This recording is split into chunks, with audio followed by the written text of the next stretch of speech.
알레르라오 모든 종류의 모피. 옛날 옛적에 황금빛 머리카락을 가진 아내를 둔 왕이 있었는데 그녀는 너무 아름다워서 지상에서 그녀와 동등한 사람을 찾을 수 없었죠. 그러던 중 아내가 병에 걸려 곧 죽을 것 같아 왕을 불러 말하기를 내가 죽은 후에 다시 시집을 가고자 한다면 나보다 아름답지 않은 사람, 나처럼 황금빛 머리카락을 가진 사람을 취하지 마시오. 왕이 약속했다. 왕이 이렇게 약속한 후 그녀는 눈을 감고 죽었다. 왕은 오랫동안 위로를 받지 못하고 다른 아내를 맞을 생각을 하지 못했습니다. 마침내 신하들이 말하기를 어쩔 수 없으니 왕이 다시 결혼하여 왕비를 얻어야 합니다. 라고 하였다. 그리고 이제 사자가 사방으로 보내져 죽은 왕비의 버금가는 미모를 가진 신부를 찾았습니다. 그러나 온 세상에 그런 신부를 찾을 수 없었고 설령 찾았다고 해도 황금빛 머리카락을 가진 사람은 아무도 없었을 것입니다. 그래서 사자들은 그대로 집으로 돌아왔습니다. 이제 왕에게는 죽은 어머니만큼이나 아름답고 똑같은 황금빛 머리카락을 가진 딸이 있었습니다. 그 딸이 자랐을 때 왕은 어느 날 그 딸을 보았는데 모든 면에서 죽은 아내와 똑같다는 것을 보고 갑자기 격렬한 사랑을 느꼈습니다. 그런 다음 그는 신하들에게 내 딸은 내 죽은 아내의 상대방이기 때문에 결혼할 것입니다. 그렇지 않으면 그녀를 닮은 신부를 찾을 수 없습니다. 라고 말했습니다. 이 말을 들은 의원들은 충격을 받고 신은 아버지가 딸과 결혼하는 것을 금하셨고 그런 범죄로 인해 좋은 일이 생길 수 없으며 왕국은 파멸에 빠질 것입니다. 라고 말했습니다. 딸은 아버지의 결심을 알게 되었을 때 더 큰 충격을 받았지만 아버지를 그 계획에서 돌이키기를 바랐습니다. 아버지의 소원을 이루려면 먼저 세 벌의 드레스가 있어야 하는데 하나는 해처럼 황금빛, 하나는 달처럼 은빛, 하나는 별처럼 빛나는 드레스가 있어야 하고 이외에도 1000가지 종류의 털과 털을 이어 붙인 망토가 있어야 하며 왕국의 모든 종류의 동물 중 한 마리가 자신의 가죽을 조금씩 내어주어야 합니다. 라고 말했지요. 그러나 그녀는 그것을 얻는 것은 매우 불가능할 것이므로 아버지의 사악한 의도를 돌릴 것입니다. 라고 생각했습니다. 그러나 왕은 그것을 포기하지 않았고 왕국의 가장 영리한 처녀들이 3가지 드레스를 짜야 했는데 하나는 태양처럼 황금색이고 하나는 달처럼 은빛이며 하나는 별처럼 밝았으며 사냥꾼들은 왕국 전체에서 모든 종류의 동물 중 하나를 잡아서 가죽 한 조각을 가져와서 이것으로 1000가지 종류의 모피로 멘트를 만들어야 했습니다. 마침내 모든 것이 준비되자 왕은 망토를 가져와서 그녀 앞에 펼쳐놓고 혼례는 내일이다 라고 말했습니다. 왕의 딸은 더 이상 아버지의 마음을 돌릴 희망이 없다는 것을 알았을 때 아버지에게서 도망치기로 결심했습니다. 모두가 잠든 밤에 그녀는 일어나서 보물에서 황금 반지, 황금 물레, 황금릴 3가지를 가져갔습니다. 해, 달, 별의 3가지 드레스를 입고 온갖 종류의 모피로 만든 망토를 걸치고 얼굴과 손을 그 으름으로 검게 칠했습니다. 그런 다음 그녀는 신에게 자신을 칭찬하고 떠나서 밤새도록 걸어서 큰 숲에 도착했습니다. 그리고 지친 그녀는 속이 빈 나무에 들어가서 잠이 들었습니다. 해가 떠서 잠을 자고 날이 밝았는데도 여전히 잠을 자고 있었습니다. 그때 마침 이 숲이 속한 왕이 그 숲에서 사냥을 하고 있었어요. 왕의 개들이 나무에 다가오자 킁킁거리며 지저댔어요. 왕은 사냥꾼들에게 저 안에 어떤 맹수가 숨어 있는지 한번 보자 라고 말했어요. 사냥꾼들은 왕의 명령에 순종하여 돌아와서 말하기를 속이 빈 나무에 기이한 짐승이 숨어 있는데 이런 짐승은 전에 본 적이 없습니다. 그 가죽은 1000가지 종류의 털로 되어 있는데 잠들어 있습니다. 라고 말했습니다. 왕이 말하기를 너희는 그 짐승을 산채로 잡아서 마차에 싣고 가자 라고 하였다. 사냥꾼들이 처녀를 붙잡자 처녀는 공포에 질려 깨어나서 저는 아버지와 어머니에게 버림받은 불쌍한 아이이니 불쌍히 여기시고 데려가소서 라고 울부짖었다. 그러자 그들은 알레르라오 너는 부엌에서 쓸모가 있을 것이니 우리와 함께 가자. 너는 재를 쓸어 담을 수 있을 것이다 라고 말했다. 그래서 그들은 그녀를 마차에 태우고 왕궁으로 데려갔습니다. 그곳에서 그들은 계단 밑에 햇빛이 들어오지 않는 벽장을 가리키며 털이 많은 짐승아 거기서 살며 자거라고 말했다. 그런 다음 그녀는 부엌으로 보내졌고 그곳에서 나무와 물을 나르고 난로를 쓸고 새를 뽑고 야채를 따고 재를 긁어 모으고 모든 더러운 일을 했습니다. 알레레이라오는 그곳에서 오랫동안 비참하게 살았어요. 아, 공주가요. 이제 너는 어떻게 될 것인가. 그러던 어느 날 궁전에서 잔치가 열렸고 그녀는 요리사에게 말했습니다. 잠시 위층에 올라가서 봐도 될까요? 문 밖에 서 있을게요. 요리사는 그래, 가도 되지만 난로를 쓸기 위해 30분 안에 돌아와야 한다. 고 대답했습니다. 그러자 그녀는 기름 등잔을 들고 굴로 들어가 모피옷을 벗고 얼굴과 손에 묻은 그을음을 씻어내어 다시 한번 아름다움을 드러냈다. 그리고 견과를 열고 태양처럼 빛나는 드레스를 꺼내 입고 축제에 올라갔더니 아무도 그녀를 알지 못하고 왕의 딸이라고 생각하지 않았기 때문에 모든 사람이 그녀를 위해 길을 내주었습니다. 왕이 그녀를 만나서 손을 내밀고 함께 춤을 추며 마음속으로 생각하기를 내 눈에는 아직 이렇게 아름다운 사람을 본 적이 없다.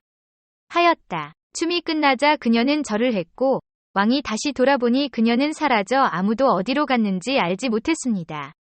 궁전 밖에 서 있던 근위병들을 불러 신문했지만 아무도 그녀를 보지 못했습니다. 그러나 그녀는 자신의 작은 굴로 뛰어들어가 재빨리 드레스를 벗고 얼굴과 손을 다시 검게 만들고 모피망토를 입었고 다시 알레레이라우가 되었습니다.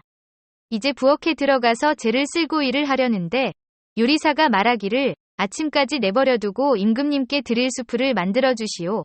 나도 잠시 위층에 올라가서 살펴볼 테니 머리카락이 떨어지지 않게 하시오. 그렇지 않으면 장차 네가 먹을 것이 없을 것이오. 라고 하였다.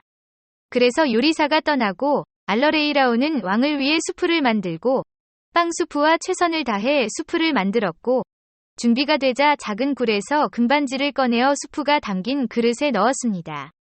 춤이 끝나자 왕은 수프를 가져와 먹었는데 그 수프가 너무 맛있어서 이보다 더 맛있는 수프는 없을 것 같았습니다. 그러나 그가 그릇 바닥에 왔을 때 그는 황금 반지가 누워있는 것을 보았고 그것이 어떻게 거기에 있을 수 있었는지 생각할 수 없었습니다.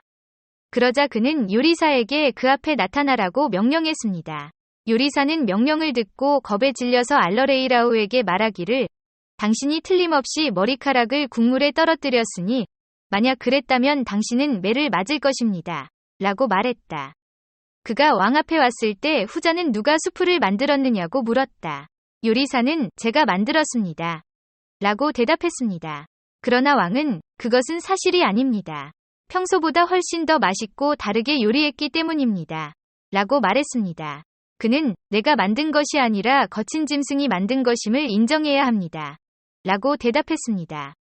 왕은 가서 이리로 올라오라 고 말했다. 알러레이라우가 오자 왕이 물었다. 너는 누구냐? 저는 아버지도 어머니도 없는 불쌍한 소녀입니다. 라고 대답했다. 왕은 네가 내 궁전에서 무슨 쓸모가 있느냐?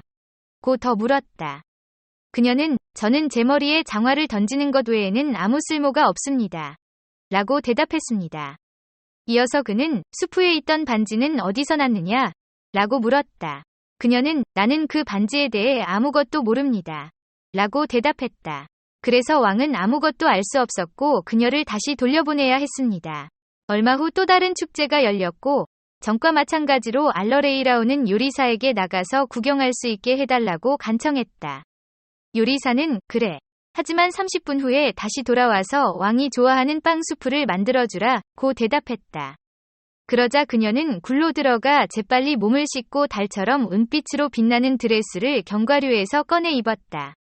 그러자 그녀는 공주처럼 단아한 모습으로 올라갔고 왕은 그녀를 만나기 위해 앞으로 나와서 다시 한번 그녀를 보고 기뻐하며 춤이 막 시작될 때 함께 춤을 췄다. 그러나 춤이 끝났을 때 그녀는 다시 너무 빨리 사라져서 왕은 그녀가 어디로 갔는지 관찰할 수 없었습니다. 그러나 그녀는 굴로 뛰어들어 다시 한번 털복숭이 동물로 변신하고 빵 수프를 준비하기 위해 부엌으로 들어갔습니다. 요리사가 위층으로 올라갔을 때 그녀는 작은 황금 물레를 가져와 그릇에 넣어 수프가 덮이도록 했습니다. 그런 다음 그것을 왕에게 가져갔고 왕은 그것을 먹고 전과 마찬가지로 좋아했고 요리사를 데려오라고 했는데 이번에도 마찬가지로 알레레이라우가 수프를 준비했다고 고백해야 했습니다. 알레레이라우는 다시 왕 앞에 왔지만 그녀는 머리에 부츠를 던지는 것 외에는 아무것도 좋지 않으며 작은 황금 물레에 대해 전혀 모른다고 대답했습니다. 세 번째로 왕이 축제를 열었을 때 모든 일이 전과 똑같이 일어났습니다. 요리사가 말하기를 믿음이여, 거친 피부여, 너는 마녀이니 항상 국에 무언가를 넣으면 내가 요리한 것보다 더 맛있어서 왕이 더 좋아한다.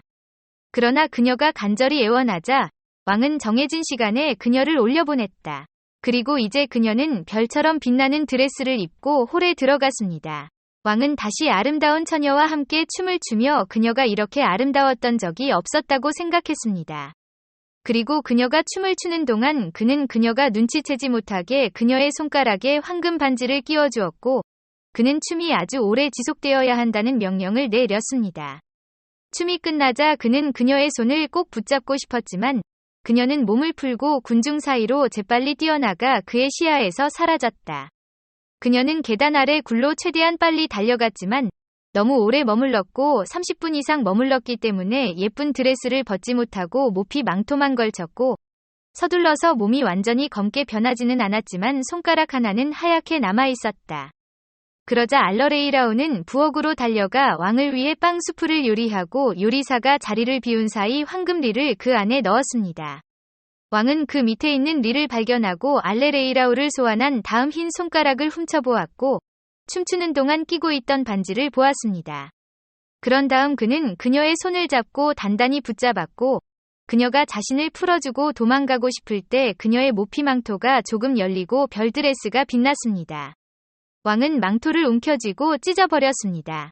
그러자 그녀의 황금빛 머리카락이 빛났고 그녀는 화려하게 서서 더 이상 몸을 숨길 수 없었습니다. 그리고 얼굴에 묻은 그 으름과 젤을 씻어냈을 때 그녀는 지상에서 본 어떤 사람보다 더 아름다웠습니다.